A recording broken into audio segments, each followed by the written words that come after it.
Hi, I'm Marty Nemko. Of course, some careers require a degree, notably in the health field, sometimes more than one degree, but many careers don't. Sure, in other fields, employers tend to pick degree holders, but that preference can be trumped by the self-driven learning process that I'm going to describe in this little talk. I call that approach UU, Y-O-U-U, U University. And once you're in a career, the case is even stronger for UU over state U, let alone private U. What is UU? It's some combination of articles, videos, conferences, book chapters, conference attending, job shadowing, and volunteering. These students, quote-unquote students, may self-select their learning vehicles or ideally be guided by a mentor or two. Does UU work career-wise? For even a few months, do the aforementioned concentrated individual learnings and their deliverables into a portfolio that they submit along with their applications for jobs or for promotions, in their annual reviews. It is crucial to include those, something like the following, to prospective employers. I know that the job normally requires X degree, whatever, MBA or PhD or whatever, but I've deliberately foregone that because I've so often heard that too little of that academic learning is relevant to success on the job. Instead, I've chosen to be a self-starter and done considerable on-target learning. A portfolio is attached. I like to think it's a plus that I was self-motivated enough to construct a valuable learning experience without needing a professor to structure it for me and prod me with a grade. Of course, now we come to the moment of truth. Will you interview me? I like to think that if we talk, you'll agree that my UU education makes me a worthy candidate. What do you think? How do you create an excellent UU education? First, let's talk about finding a mentor. List 5 or 10 people who are respected in the area in which you're trying to get more educated.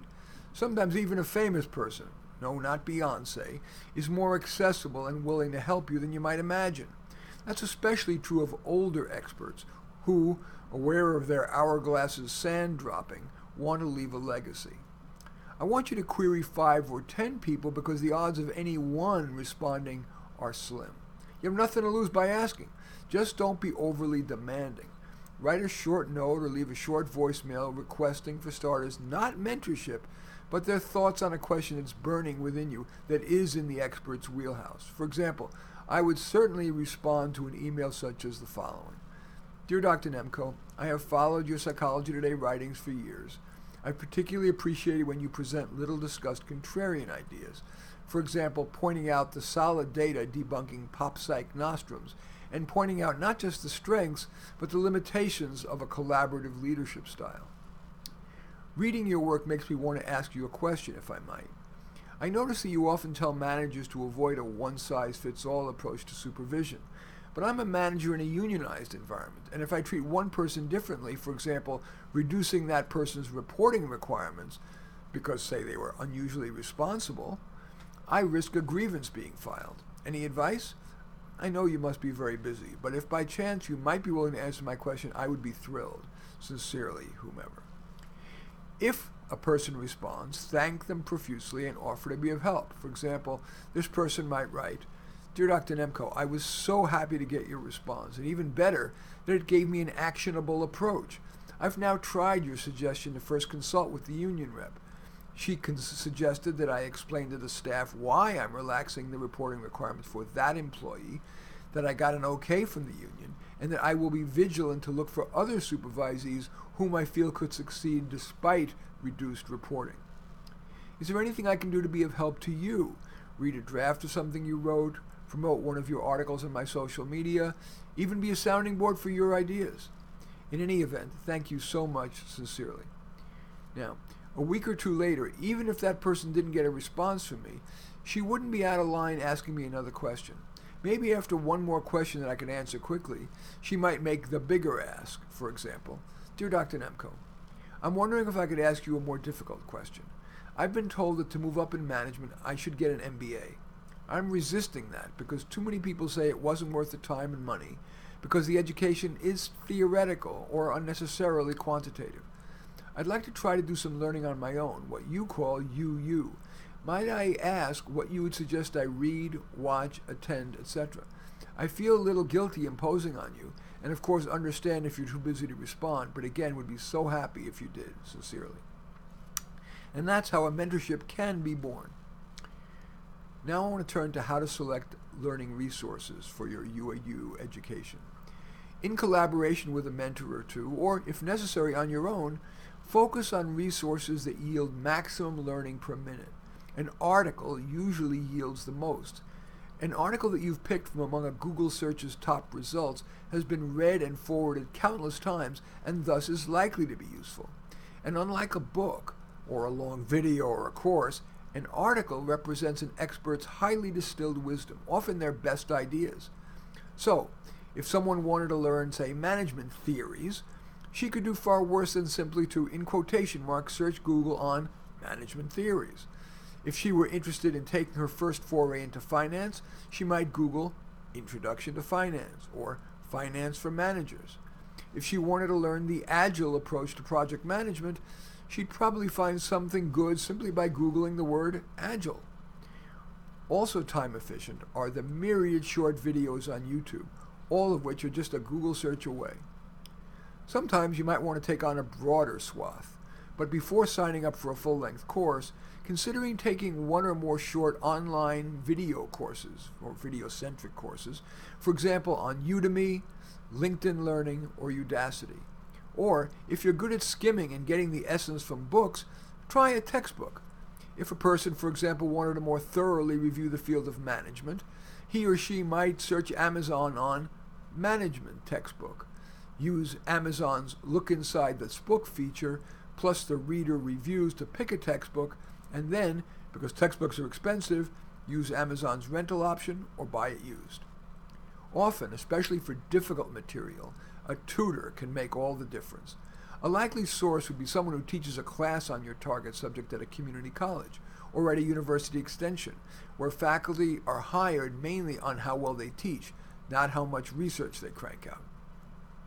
Be sure you have the tutor not essentially teach you a course, but answer the questions that emerge from your self-study.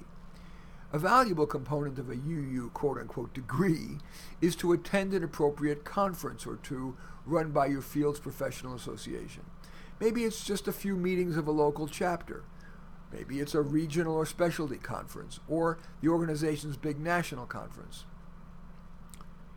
I've written an article on how to make the most of a conference. You might simply Google making the most of a conference and the name NEMCO, my last name NEMKO. Anyway, reading and watching is all well and good, but sooner than later, it's wise to experience your target learning in real life. So ask your mentor or others for an informational interview or even to job shadow them for an hour or 3. A final step in a UU degree might be to volunteer, intern, or get hired for some short-term project. That allows you to apply your learning and, if you desire, to add that relevant experience to your resume and LinkedIn profile. I want to turn briefly to documenting. As I mentioned earlier, if you want your UU education to help you get hired or promoted, you should document your learning. For each learning activity, list key learnings and any collateral material you created, from your notes on a webinar to the detailed thank you note you wrote to the person you job shadowed. Attach that portfolio to your job applications and show it to your boss in advance of your annual review. Now I want to turn briefly to keeping yourself motivated. Fact is, UU is only for self-starters. There is no professor telling you to read pages 258 to 374, let alone to read it by Monday or else. You must treat your UU education like you would a series of dentist appointments. Calendar them. Or simply remind yourself that once you get into the learning, it'll likely be pleasant. More so than our many university courses, and you'll likely learn more that'll make you a competent professional, and in less time, and at a tiny fraction of the cost. The takeaway? Most people need the structure of school. Show up 7 to 9 Tuesdays and Thursdays, read this, write that, take these exams. Plus, many people like the social aspect of being in a class. But if listening to this makes you feel you could stick with UU for at least a few months. UU rather than state U, let alone private U, may well render you more competent and more successful in far less time and at far less cost, plus giving you the good feeling of agency.